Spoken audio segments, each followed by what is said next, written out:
अस्सलाम वालेकुम वरहमतुल्लाहि वबरकातुहू। हम टॉक लाइक में फ़रीना सिद्दीकी आपके सामने एक बार फिर हाज़िर।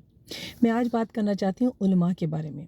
मैं अक्सर लोगों को सुनती हूँ कि हमारे उलमा जो हैं वो बहुत ही बड़ी कोई हस्तियाँ हैं और उनका जो भी कहना है वो बिल्कुल ठीक है, वो हमें दीन पे चलाते हैं, वो हमारे लिए बहुत कुर्बानियाँ देते हैं।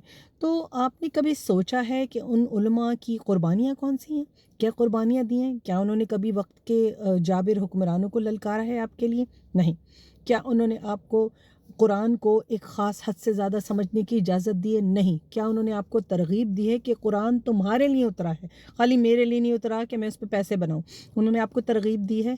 नहीं दी आपको। आपको ये बताया कि ये सिर्फ़ कुछ ख़ास लोगों की मेराज है, जो ज़्यादातर गवर्नमेंट के सेल आउट्स होते हैं, उनकी मेराज है और अगर उन्होंने तुम्हें कुरान नहीं समझाया तो तुम कुछ नहीं समझ सकते। क्या इन उलमा ने आपको सिवाय फ़तवा शॉपिंग के किसी और चीज़ की तरग़ीब दी है? नहीं, ऐसा कुछ भी नहीं है। तो आप ये समझें कि ये उलमा आपके सामने कारोबार कर रहे हैं दीन का या वाक़ई ये आपके लिए सिंसियर हैं। ये ज़्यादातर यकीन कीजिए उलमाए सू हैं। ये वही उलमा हैं जो बड़ी-बड़ी बारिश दाढ़ियाँ जो रख के बैठते हैं तो सुन्नत को फ़ॉलो करते हैं, फिर वो मेहंदी भी लगाते हैं, फिर वो सुरमा भी लगाते हैं, सारी चीज़ें फ़ॉलो कर रहे हैं ना, है ना? लेकिन ज़ाहिरन उनके बातिन में क्या है वो आपको उस वक़्त नज़र आएगा जब बहावल नगर में जो कुछ हो रहा है वो नहीं बोलेंगे। जब टोबा टेक सिंह में एक बच्ची की इज़्ज़त लूट ली जाती है उसके वालिद और भाई की वजह से और बच्ची को कत्ल कर दिया जाता है, उलमा का कोई बयान नहीं आएगा। जब मदरसों में आपके बच्चों को बिल्कुल बारबैरिक तरीके से वहशियाना ज़ुल्म का तशद्दुद का निशाना बना के दीन से नफ़रत पे मजबूर कर दिया जाता है तो कोई उलमा का बयान सामने नहीं आएगा। वो उलमा अपनी बिरादरी को कैसे करेंगे? आपने कभी देखा है कि पहलवान दूसरे पहलवान को बुरा कहे, डॉक्टर दूसरे डॉक्टर को बुरा कहे, वकील दूसरे वकील को बुरा कहे? नहीं, पेशेवराना है ना कर्टसी। तो ये उलमाए सू हैं और आपको समझना होगा कि ये जो सालों से सदियों से आपको बेवकूफ़ बना रहे हैं, आप मज़ीद बेवकूफ़ ना बनें और समझें कि आपका बेसिक जो पॉइंट है, गोल्डन पॉइंट ऑफ रेफ़रेंस जो है, वो कुरान और सुन्नत है। ठीक है? और कुरान में तो अल्लाह ताला आपको दावत दे रहा है कि तुम गौर नहीं करते, तो उन्होंने कहा है, कुरान में कहीं अल्लाह ने कहा है उलमा से जाके पूछो? नहीं, आपको गौर की दावत दी है, कुरान आपके लिए उतरा है और अल्लाह ताला कुरान में साफ फरमा रहा है कि हमने इस कुरान को तुम्हारे लिए आसान बना दिया। क्या हुआ कि अगर आप अहले ज़बान नहीं हैं, आजकल तो कुरान हर किस्म की ट्रांसलेशन, हर दुनिया की लैंग्वेज की ट्रांसलेशन में दस्तयाब है। ठीक है? तो आपको क्या हुआ कि आपको कुरान की एक आयत समझने के लिए भी किसी आलिम के पास जाना पड़ता है। शान नज़ूल अवेलेबल है, कुरान की हर सूरत का कॉन्टेक्स्ट अवेलेबल है, हर चीज़ अवेलेबल है और रसूल पाक सल्लल्लाहु अलैहि वसल्लम ने अपनी गुफ्तार, अपनी किरदार, अपनी सीरा, अपनी सुन्ना हर चीज़ से कुरान को प्रॉपर्ली, एक्टिवली, प्रैक्टिकली एक्सप्लेन कर दिया है। तो उनकी जो सीरा है उसको उठा के पढ़िए, कुरान समझ आएगा आपको। कुरान को जब आप उठा के पढ़ते हैं, चाहे आप अरबी में पढ़ें, चाहे आप अपनी ट्रांसलेशन के साथ पढ़ें, कुरान आपको बोलता हुआ नज़र आएगा। ठीक है ना? वो कहते हैं ना कि जब तुम्हें अल्लाह से बात करनी हो तो नमाज में खड़े हो जाओ, सर बसजूद हो जाओ और जब तुम चाहो कि अल्लाह तुमसे बात करता हुआ महसूस हो तो कुरान पढ़ो। तो ये उलमा आपको ये बात कभी नहीं बताते, वो आपको सिर्फ बताते हैं कि रेवड़ियाँ और बताशे आप उनके पास लेकर आएँ और थोड़े अरसे उनके पास बैठें तो जैसे आपको जन्नत मिल जाए। क्या हम पादरी हैं? ठीक है? क्या हम ईसाई हैं कि जो जाते हैं और संडे के संडे अपने गुनाह बख्शवाने के लिए पादरियों के पास और उनको ज़्यादा खुश कर देते हैं? या फिर इस्माइली हैं, इस ऐसे इस्माइली कि जिन्होंने शरीयत मोहम्मदी सल्लल्लाहु अलैहि वसल्लम को तो अबॉलिश कर दिया, लेकिन जो इमाम है उसके जो बातिन में है उसको देखो, बस तुम ज़ाहिर पे ना जाओ। चाहे वो कितना भी ज़िना कर रहा हो, कितनी भी ड्रिंकिंग कर रहा हो, कुछ कर रहा हो, लेकिन क्योंकि वो इमाम है, हाज़िर इमाम, उसको फ़ॉलो करो। तो हमने ये कौन-सी रविश अपना ली है? और यही उलमा हैं जो हमको जो है वो गुमराह करते हैं। ये उलमा जब फ़लस्तीन में कुछ हो रहा है कभी सामने नहीं आएँगे। फ़लस्तीन में बच्चों की कत्ल हो रहा है, औरतों की इज़्ज़तें लुट रही हैं, वहाँ पे जिहाद की ज़रूरत है, लेकिन ये उलमा आपको कभी सामने आते हुए नहीं दिखेंगे। ठीक है? और ऐसा कभी नहीं होगा कि वो आपको ये दावत दे कि मेरे प्यारे बहन भाइयों कुरान को समझो। और अगर कोई आपको कहीं से कोई साहिल अदीम जैसा या कोई और बंदा अगर आपको कहीं से निकल के कोने खुदरे से डॉक्टर इसरार अहमद जैसा बंदा बाहर निकल के ये कहे कि कुरान को समझो, कुरान को पढ़ो, सीरा को समझो अच्छी तरह, अल्लाह ताला की तरफ से जो तुम्हें पैगाम आया है वो तुम्हारे लिए لیے आया है, हर उस शख्स के लिए आया है जो इस दुनिया में है, हर जिन के लिए आया है जो इस दुनिया में है, ठीक है। तो यही उलमा निकल के उस पर कुफर के फतवे लगा देते हैं, उसको ये कह देते हैं ये तो गद्दार है, ये तो बेईमान है, ये तो अल्लाह के रास्ते से बेकार है। तो अल्लाह का रास्ता सिर्फ इनका रास्ता है, जो कि चुप बैठने का रास्ता है, हलवे मांडे खाने का रास्ता है, चंदा जमा करने का रास्ता है, और बकरीद पे खाले जमा करने का रास्ता है, और उसके बाद पूरा वक्त मस्जिद को एक वहशियाना तरीके से इस्तेमाल करने का रास्ता है। क्यों? आपकी अक्ल कहाँ सो गई? हम लोग क्यों इतने अरसे से इन उलमाए सू के तिलस्म का शिकार हैं? क्यों हम इनको चैलेंज नहीं करते? क्यों हम अपनी अक्ल इस्तेमाल नहीं करते? वो वही अक्ल है जो आपके रब ने दी है। खुदा की कसम, अल्लाह रसूल, अल्लाह रब्बुल इज़्ज़त की कसम, जिसके कब्ज़े में मेरी और आपकी जान और मेरी और आपका ईमान है, उसकी कसम कि अल्लाह ताला ने कुरान को बेहतरीन तरीके से आसान बना के आपके लिए उतार दिया।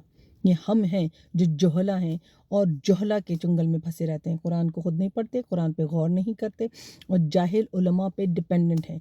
वो जाहिल भी हैं, वो शातिर भी हैं, वो बेईमान भी हैं और गुमराह भी हैं, और हम उन्हीं को फॉलो करते हैं। तो इस तरह हम भी जाहिल होते हैं, हम भी गुमराह हैं, हम भी शातिर हैं और हम भी बेईमान हैं। और इसीलिए क्योंकि हम ये चारों सिफात रखते हैं उन गलत उलमा को फॉलो करके, तो हमारे ऊपर ऐसे ही हुक्मरान जो हैं वो नाफिज कर दिए गए।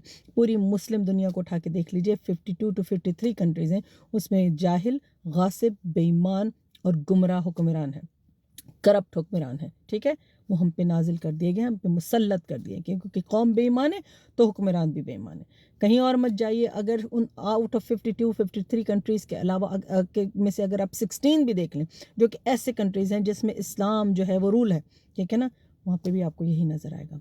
पाकिस्तान पूरी दुनिया का, आलम का, पूरे आलम में एक वाहिद मुल्क है जो कायम ही इस्लाम के नाम पर हुआ था। क्या था कि इस्लाम का कानून, शरिया का कानून उसमें नाफिज होगा, ठीक है। इस्लामी जमहूरिया पाकिस्तान, कोई और इस तरह मुल्क नहीं बनाया गया, किसी की लिबरेशन इस तरह नहीं हुई, सिर्फ इस्लाम के नाम पे वाहिद पाकिस्तान। और पाकिस्तान में ही इस्लाम नहीं है। क्यों? क्योंकि उलमा कहते हैं नहीं नहीं नहीं नहीं, बस मस्जिद जाओ, ज़कात दो, खैरात दो, नमाज पढ़ो, और फिर उसके बाद बस अच्छे मीठे मीठे रहो। तो फिर क्या करो? सलाहुद्दीन अय्यूबी कहाँ से पैदा होंगे? मोहम्मद बिन कासिम कहाँ से पैदा होंगे? नूरुद्दीन जंगी जैसे मुजाहिद कहाँ से आएंगे? नहीं, कुछ मत करो, सिर्फ मेरी सुनते रहो और सर धुनते रहो। आपने देखा है कि हम जब क़िरात सुनते हैं किसी की, तो हम कितना बिल्कुल मशहूर होकर क़िरात को सुन के अपने सर ढूंढते रहते हैं, क्योंकि हम बेहुदा जाहिल किस्म के एक मस्मराइजेशन का शिकार हैं। कुरान इसलिए नहीं आया था कि उसको आप तरन्नुम से सुने और उसके बाद सर धुनते रहें।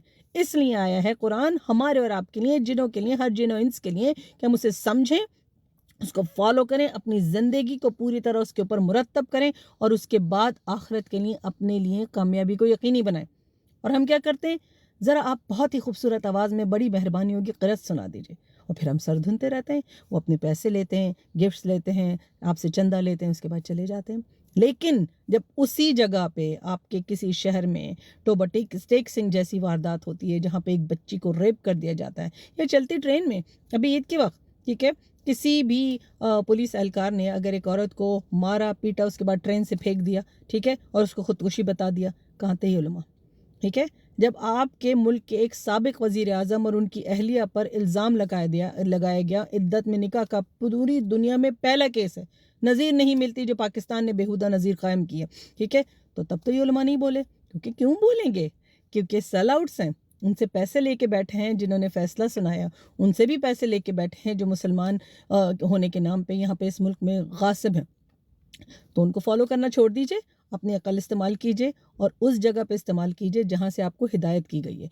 कुरान को समझिए, अपने घर में कुरान को मामूल बना लीजिए। जिस तरह आप पॉलिटिक्स पे डिस्कशन करते हैं ना, जिस तरह आप अपने गरीब रिश्तेदारों की ग़ीबत करते हैं ना, जिस तरह अपने दूसरे अमीर रिश्तेदारों से जलन के किस्से बयान करते हैं ना, और जिस तरह आप दूसरे लोगों की ग़ीबतें करते हैं बैठ के, उसी तरह कुरान के सर्कल बनाइए, कुरान को अपने घर में नाफिज कीजिए।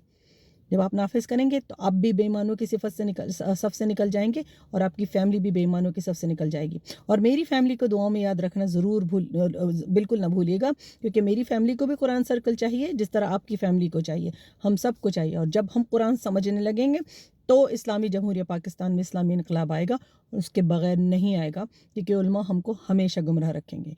खुद तो जाएंगे जहन्नुम में, हमें साथ लेकर जाएंगे। याद रखिएगा, कुरान की आयत है कि ऐसे उलमा جو صحیح طور پہ عالم ہونے کا حق اور فرض ادا نہیں کر رہے تھے، ان کو پیشانی کے بالوں سے پکڑ کے گھسیٹ کے لے جایا جائے گا۔ اور کبھی تنہائی میں موقع ملے نا تو یہ دیکھیے گا پیشانی پہ بال کتنے ہوتے ہیں، تو سوچیے اس کی تکلیف کیا ہوگی۔ خواتین کو سمجھ آتی ہے جو تھریڈنگ وغیرہ کرواتی ہیں، ہے نا، تو ان سے پوچھیے گا کہ وہ پیشانی کے بال جب کلپ کیے جاتے ہیں تو کتنی تکلیف ہوتی ہے۔ تو اگر ان علماء کو ان بالوں سے پکڑ کے لے جائے جائے گے تو تکلیف اور اذیت کے بارے میں آپ سوچئے گا کہ کتنی دہشت ناک وہ عذاب کی شکل ہوگی۔ اللہ ہم سب کو عذاب سے محفوظ رکھے، اللہ سب کو ہم کو گمراہی سے محفوظ رکھے، اور اللہ کرے کہ ہم بغیر کسی علماء کے اثر میں آئے، ٹھیک ہے، اپنی عقل کو استعمال کرتے ہوئے جو اللہ رب العزت نے ہم سب کو عطا کیے، ہم قرآن اور سنت کو پڑھ بھی سکیں، سمجھ بھی سکیں، اور اس کا فائدہ اٹھا کے فالو بھی کر سکیں۔ ویڈیو پسند آئی ہو تو ضرور شیئر کیجیے گا، میں اس لائیو کے ختم ہونے کے بعد اس کو پوسٹ کر دوں گی۔ السلام علیکم ورحمۃ اللہ۔